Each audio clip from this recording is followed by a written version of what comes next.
वंचित बहुजन आघाडीने केला प्रतिकात्मक ईव्हीएम जाळून निषेध व्यक्त।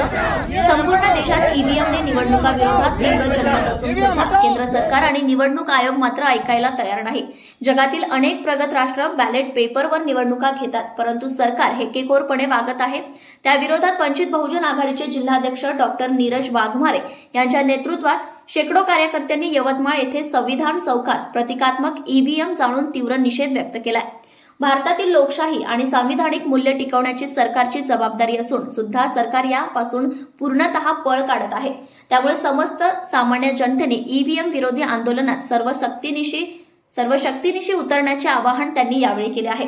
यावेळी जिल्हाध्यक्ष डॉक्टर नीरज भाऊ वाघमारे, महिला आघाडी जिल्हाध्यक्ष धम्मवती वासनिक, जिल्हा महासचिव शिवदास कांबळे, युवा जिल्हाध्यक्ष आकाश वाणी, महिला महासचिव पुष्पा सिरसाट, सरला चचाणे, श्री जिल्हा उपाध्यक्ष विशाल पोले, कोषाध्यक्ष अरुण कपिले, तालुकाध्यक्ष प्रफुल्ल शंभरकर, शहराध्यक्ष कुंदन नगराळे, महिला उपाध्यक्ष संध्या काळे, वंदना उरकुडे, सचिव भारती सावते, मीनाताई रणित, शीला वैद्य, शहराध्यक्ष करुणा चौधरी, सुकेशिनी खोब्रागडे, सोशल मीडिया प्रमुख खंडेश्वर कांबळे, उत्तमराव कांबळे, आनंद भगत, संतोष राऊत, प्रमोद पाटील, सुभाषजी सावते, शैलेश भांडवे, विलास वाघमारे, गुणवंत मानकर, नामदेव इंगोले, उमेश दातार, उमेश राजू, निशा निमकर, सुधाकर वासनिक, निलेश स्थूल, सरिता भोवते, इंदू सांगडे, प्रमिला भगत, रत्ना खोब्रागडे, शारदा दंदे, दुर्गा गुजर इत्यादी कार्यकर्ते यांनी तीव्र निषेध व्यक्त केलाय।